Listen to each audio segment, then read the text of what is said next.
Hello everyone, welcome to knowledge plus YouTube channel. आज 2 जुलाई 2020 है और आज की इस वीडियो में हम डिफरेंट एजुकेशनल और जॉब रिलेटेड न्यूज़ को कवर करने वाले हैं। तो देख लेते हैं आज के न्यूज़पेपर में कौन कौन सी न्यूज़ दी गई हैं।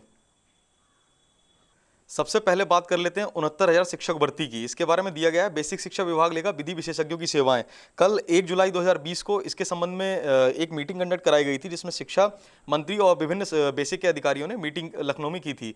इसके अंतर्गत जो मामले लंबित चल रहे हैं न्यायिक प्रक्रिया के थ्रू, उनके ऊपर निस्तारण के लिए कार्रवाई की मांग की गई थी और विभिन्न प्रकार के निर्णय भी लिए गए। तो देख लेते हैं इसमें दिया क्या है। बेसिक शिक्षा राज्य मंत्री डॉक्टर सतीश चंद्र द्विवेदी ने 69,000 शिक्षक भर्ती की मजबूत पैरवी के लिए निर्देश दिए हैं। उन्होंने कहा है 14 जुलाई को इसकी सुनवाई होनी है, इसकी प्रभावी पैरवी की जाए ताकि सकारात्मक निर्णय आ सके। बेसिक शिक्षा विभाग पर 16,000 मुकदमे हैं, उनको एक कमेटी बनाने के निर्देश दिए जो मुकदमों को कम करने के लिए सुझाव दे। वहीं उन्होंने लीगल सेल में विधि विशेषज्ञों की सेवाएं लेने के लिए भी विभाग से प्रस्ताव मांगा। डॉक्टर द्विवेदी बुधवार को बेसिक शिक्षा विभाग के खिलाफ न्यायालय में लंबित मुकदमों की समीक्षा कर रहे थे। उन्होंने कमेटी के गठन में निर्देश देते हुए कहा कि यह कमेटी सभी मुकदमों के प्रभावी मॉनिटरिंग के लिए सुझाव देगी। अब सोचने वाली बात यह है कि जो यूपी गवर्नमेंट है उसके विषय विशेषज्ञ ही इतने महानतम योग्यताधारी होते हैं कि उनसे क्वेश्चन तक तैयार नहीं कर मिलते हैं 150। और दूसरी बात, अब बात यहाँ की जा रही है विधि विशेषज्ञों की। तो बात कर ली जाए कि यूपी सरकार के विधि विशेषज्ञ इतने चाणक्य हैं कि 1.5 वर्षों से एक भर्ती फंसी हुई है और उसको निकलवा नहीं पा रहे हैं। और सबसे बड़ी बात की जाए इन 16,000 मुकदमों की, तो क्या कहा जा सकता है कि ये 16,000 मुकदमे सिर्फ फ्री में स्टूडेंट्स ने डाल दिए होंगे? कहीं ना कहीं कुछ कमियां हैं, सरकार की लचर पैरवी है और कहीं ना कहीं इसके लिए शासन प्रशासन अधिकारी और मंत्री प्रत्येक व्यक्ति जिम्मेदार है, क्योंकि इतनी बड़ी संख्या में मुकदमे पेंडिंग होने का मतलब कुछ नहीं रह जाता है। अगर 69,000 शिक्षक भर्ती का एग्जांपल लिया जाए तो ये बार बार कहते हैं कि अधिकारियों की कोई गलती नहीं है, मंत्रियों की कोई गलती नहीं है, तो उसके बावजूद भर्तियां इतने लंबे समय तक कैसे फंस जाती हैं, ये सोचने का विषय है और गवर्नमेंट को जरूर इस संबंध में काम करना भी चाहिए। नेक्स्ट न्यूज़ भी 69,000 शिक्षक भर्ती से संबंधित है। दिया गया KL पटेल के रिश्तेदारों की तलाश में छापेमारी। ये हम दिन प्रतिदिन देखते जा रहे हैं, कहीं ना कहीं छापेमारी हो रही है और ये STF की जांच कमेटी जो बैठाई गई है और ये जांच करने में लगी हुई है, लेकिन अभी तक कोई खास इसमें सफलता हासिल नहीं हुई है। रोज रोज नए नए नाम सामने आ रहे हैं, लेकिन अगर बात की जाए मायावती दुबे हो गए या KL पटेल हो गए, तो अभी तो ये सिर्फ नकल माफिया, जिनके सेंटर्स पे नकल की गई है या जिन्होंने नकल कराई है, सिर्फ उन्हीं को पकड़ा जा रहा है।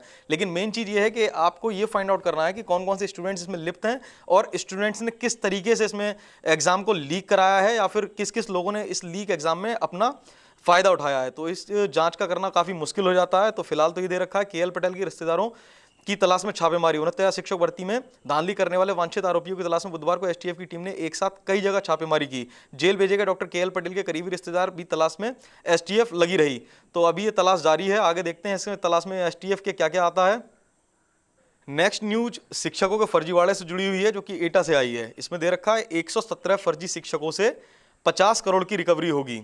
इसमें दिया हुआ है फर्जी अभिलेखों से शिक्षा विभाग में नौकरी कर रहे शिक्षक शिक्षिकाओं पर शासन ने शिकंजा कस दिया है। एटा के 117 शिक्षकों से रिकवरी का आदेश शासन ने BSA को दिया है। यह राशि 50 करोड़ रुपए से ज्यादा हो सकती है। शासन ने निर्देश के बाद शिक्षा विभाग ने आगणन प्रक्रिया शुरू कर दी है। आगणन पूर्ण होने के बाद ही फर्जी शिक्षकों को नोटिस भेजना शुरू कर दिया जाएगा। तो ये एटा में जो अभिलेखों की जांच की जा रही थी, उसमें 117 शिक्षक फर्जी पकड़े गए हैं, जिनसे लगभग 50 करोड़ की रिकवरी की जानी है। इधर दे रखा है बिना सत्यापन कर रहे हैं नौकरी तो नपेंगे BSA। अब इसमें गवर्नमेंट ने बहुत ही सख्ती अपना ली है और इसमें दे रखा है कि डॉक्टर भीमराव अंबेडकर विश्वविद्यालय के साथ अब संपूर्णानंद संस्कृत विश्वविद्यालय के फर्जी प्रमाण पत्रों के साथ नौकरी कर रहे शिक्षकों को चिन्हित करने में तेजी लाई जा रही है। तो हम देख रहे हैं दिन प्रतिदिन ये जहां पर भौतिक सत्यापन की बात सामने आ रही है और फर्जी शिक्षक भी पकड़े जा रहे हैं। अब देखने वाली बात यह है कि ये फर्जी शिक्षक कब तक इनके खिलाफ कार्रवाई होगी और आगे क्या किया जाएगा। नेक्स्ट न्यूज़ भी शिक्षकों से जुड़ी हुई है और यह है औरैया से। दिया है स्कूल में गैरहाजिर रहे 26 शिक्षकों को सेवा समाप्ति का नोटिस। दे रखा है उत्तर प्रदेश में औरैया के परिषदीय विश्वविद्यालयों में लंबे समय से गैरहाजिर 26 शिक्षकों को सेवा समाप्ति का नोटिस जारी कर 2 दिन के अंदर जवाब मांगा गया है। जवाब ना मिलने पर उनकी सेवाएं समाप्त कर दी जाएंगी। बेसिक शिक्षा अधिकारी SP सिंह ने बुधवार को यह बताया कि अनामिका शुक्ला प्रकरण के बाद बेसिक शिक्षा विभाग ने सतर्कता बढ़ाते हुए लंबे समय से अनुपस्थित चल रहे शिक्षकों की जांच कराई थी, जिसके तहत जिले के सभी खंड शिक्षा अधिकारियों से लंबे समय से अनुपस्थित शिक्षकों की मांग के निर्धारित फॉर्मेट पर 15 जून तक रिपोर्ट मांगी गई थी। फॉर्मेट में विकासखंड का नाम, शिक्षक का नाम, विद्यालय का नाम, कब से गैरहाजिर हैं और उसका कारण दर्ज करना था। उन्होंने बताया कि खंड शिक्षा अधिकारियों ने उन्हें जांच में बताया कि लंबे समय से गैरहाजिर चल रहे इन शिक्षकों को कई बार नोटिस उनके पते पर जारी किए गए, लेकिन जवाब नहीं दिया गया है। साथ ही रिपोर्ट में पाया गया है कि 1997 से अब तक 35 ऐसे शिक्षक हैं जो विद्यालयों में हाजिरी देने नहीं पहुंचे। तो ये सोचने वाली बात है कि इतने सारे टीचर्स कैसे एब्सेंट रह सकते हैं और अगर वास्तव में ये फर्जी शिक्षक हैं तो इनके खिलाफ जरूर कार्रवाई की जानी चाहिए। नेक्स्ट न्यूज़ है प्राइमरी स्कूल से, खुले स्कूलों को नहीं कराया सैनिटाइज, शिक्षकों में भय। अभी 1 जुलाई से स्कूल्स खुल गए हैं, केवल टीचर्स ही स्कूल जा रहे हैं, जिसमें कि निम्न काम उन्हें दिए गए हैं। इन कामों की दी गई जिम्मेदारी, स्कूलों में बच्चों को बुलाकर शिक्षकों को अहम कार्य करने को निर्देशित किया गया है, जिसमें पुस्तकों का वितरण, यूनिफॉर्म वितरण, मिड डे मील व बच्चों का पंजीकरण कार्य शामिल है। इन कार्यों को रोजाना स्कूल पहुंचकर उपस्थिति दर्ज कराने के बाद करना है।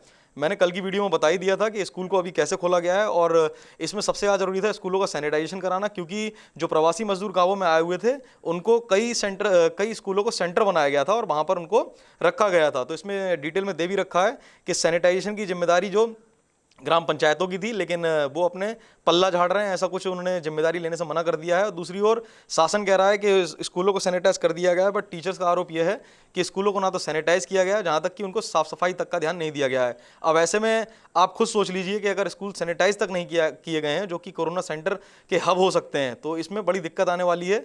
स्टूडेंट और टीचर दोनों को ही खतरा हो सकता है। नेक्स्ट न्यूज़ है यूनिवर्सिटीज़ के एग्ज़ाम्स की।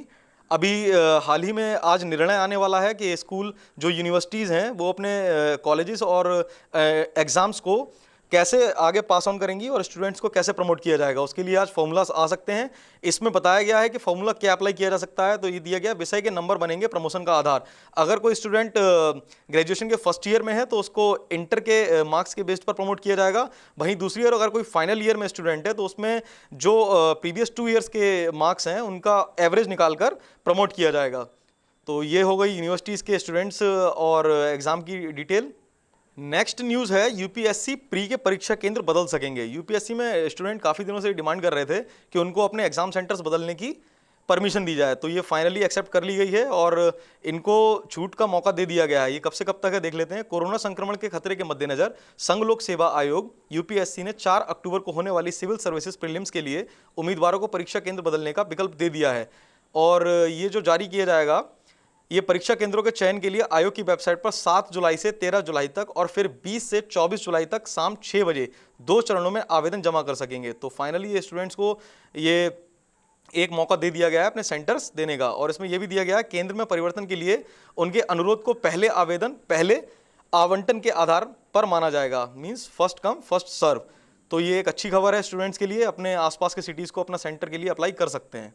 नेक्स्ट न्यूज़ है एसएससी से। एसएससी सीजीएल 2019 का रिजल्ट घोषित हो गया है। सीजीएल टीयर 1 परीक्षा के नतीजे घोषित, टीयर 2 के लिए शॉर्टलिस्ट किए गए उम्मीदवारों की लिस्ट जारी। एसएससी ने सीजीएल 2019 टीयर 1 के नतीजे घोषित कर दिए हैं। एसएससी सीजीएल टीयर 1 2019 की घोषणा ये आप ऑफिशियल वेबसाइट ssc.nic.in पर जाकर चेक कर सकते हैं। जो भी उम्मीदवार पिछले वर्ष की सीजीएल परीक्षा में सम्मिलित हुए थे वे एसएससी सीजीएल रिजल्ट 2019 टीयर 1 के आधार पर अगले चरण यानी टीयर 2 परीक्षा के लिए शॉर्टलिस्ट किए गए उम्मीदवारों की जारी लिस्ट में अपना नाम और रोल नंबर चेक कर सकते हैं। तो ये हो गए एसएससी सीजीएल के रिजल्ट से रिलेटेड अपडेट। नेक्स्ट न्यूज़ है एपीओ मेंस 2018 के एग्जाम शेड्यूल की। इसमें दिया गया है लोक सेवा आयोग ने सहायक अभियोजन अधिकारी मुख्य परीक्षा 2018 एपीओ मेंस का परीक्षा कार्यक्रम बुधवार को घोषित कर दिया। आयोग ने पिछले दिनों जारी संशोधित परीक्षा कैलेंडर में यह परीक्षा 18 जुलाई से प्रस्तावित की है। परीक्षा 18 एवं 19 जुलाई को आयोग के लखनऊ स्थित शिविर कार्यालय के परीक्षा भवन में होगी। परीक्षा नियंत्रक अरविंद कुमार मिश्रा ने बताया कि 18 जुलाई को पहली पाली में 9:30 से 12:30 बजे तक सामान्य ज्ञान, दूसरी पाली में 2 से 5 बजे तक सामान्य हिंदी की परीक्षा होगी। 19 जुलाई को पहली पाली में 9:30 से 12:30 तक क्रिमिनल लॉ एंड प्रोसीजर तथा दूसरी पाली में 2 से 5 बजे तक लॉ ऑफ एविडेंस की परीक्षा होगी। तो ये हो गया शेड्यूल एग्जाम का एपीओ मेंस 2018। नेक्स्ट न्यूज़ है यूपी बोर्ड के 10th और 12th की मार्कशीट को रिलेटेड। तो कल 1 जुलाई को यूपी बोर्ड के 10th और 12th की मार्कशीट जो हैं वो अपलोड कर दी गई हैं और स्टूडेंट इसे डिजी लॉकर पर जाकर अपने अकाउंट को लिंक करके डाउनलोड कर सकते हैं। तो ये न्यूज़ दे रखी है कि अपने आधार नंबर से अकाउंट क्रिएट करना होगा, उसके बाद आधार नंबर या मोबाइल नंबर से यूजर नेम और ओटीपी के जरिए लॉगिन करना होगा। लॉगिन के बाद आपको सर्च बार में यूपी स्टेट बोर्ड लिखकर सर्च करना होगा, फिर शो होने वाले हाई स्कूल या इंटर के लिंक पर क्लिक करके आप डिजिटल मार्कशीट को डाउनलोड कर पाएंगे। तो ये स्टूडेंट के लिए हो गई 10th और 12th की मार्कशीट डाउनलोड करने के लिए। नेक्स्ट न्यूज़ एनआईओएस 12th के एग्जाम से रिलेटेड है। एनआईओएस ने कोविड-19 की महामारी के चलते वर्तमान अनियंत्रित स्थिति के बीच सीनियर सेकंड यानी 12th कक्षा के ऐसे छात्रों के लिए मार्च 2020 पब्लिक एग्जाम को रद्द कर दिया है जो कि स्पेशल नीड्स लर्नर्स या दिव्यांग लर्नर कैटेगरी के छात्र के तौर पर रजिस्ट्रेशन कराया है। एनआईओएस ने 30 जून 2020 को अपनी ऑफिशियल वेबसाइट पर एक महत्वपूर्ण नोटिफिकेशन जारी करते हुए घोषणा की कि स्पेशल नीड्स लर्नर या दिव्यांग लर्नर्स को पब्लिक एग्जामिनेशन में सम्मिलित होने के बजाय उन्हें प्रोजेक्ट वर्क और क्वेश्चन आंसर बेस्ड असेसमेंट के आधार पर असेसमेंट किया जाएगा। नेक्स्ट न्यूज़ है झारखंड के शिक्षा मंत्री की, जिन्होंने एक बहुत ही बेतुका बयान दिया है। इसमें वो कह रहे हैं कि सिर्फ सरकारी स्कूलों को बच्चों को ही देंगे सरकारी नौकरी। विपक्ष बोला नया संविधान लिख दीजिए। तो इसमें देखिए इन्होंने कहा है कि अपने तरह के बयानों से सर्कियों में रहने वाले झारखंड के शिक्षा मंत्री जगन्नाथ महतो, ये हैं जगन्नाथ महतो, फिर चर्चा में आ गए हैं। उन्होंने कहा है कि राज्य में सरकारी स्कूलों में पढ़ने वाले बच्चों को ही सरकारी नौकरी दी जानी चाहिए। इससे सरकारी स्कूलों के प्रति लोगों की धारणा बदलेगी तथा लोग निजी स्कूलों को छोड़कर सरकारी स्कूलों में अपने बच्चों का नामांकन कराएंगे। हालांकि उनके बयान के बाद बड़े विवाद खड़े हो गए हैं तथा उन्होंने सफाई दी कि यह मेरा निजी विचार है। शिक्षा मंत्री ने कहा कि अभी वे इस मसले पर सबकी राय ले रहे हैं। शिक्षा मंत्री इससे पहले भी सरकार की किरकिरी करा चुके हैं। तब उन्होंने कहा था लॉकडाउन के दौरान निजी स्कूलों से फीस माफ करवाएंगे, लेकिन करा नहीं पाए। दबाव बढ़ा तो उन्होंने पलटी मारते हुए कहा मैंने तो निजी स्कूलों से फीस माफ करने का सिर्फ आग्रह किया था। तो हम आए दिन देख सकते हैं कि विभिन्न जितने भी मंत्री हैं वो बेतुका बयान देते रहते हैं, जिसका कुछ भी सेंस नहीं होता है।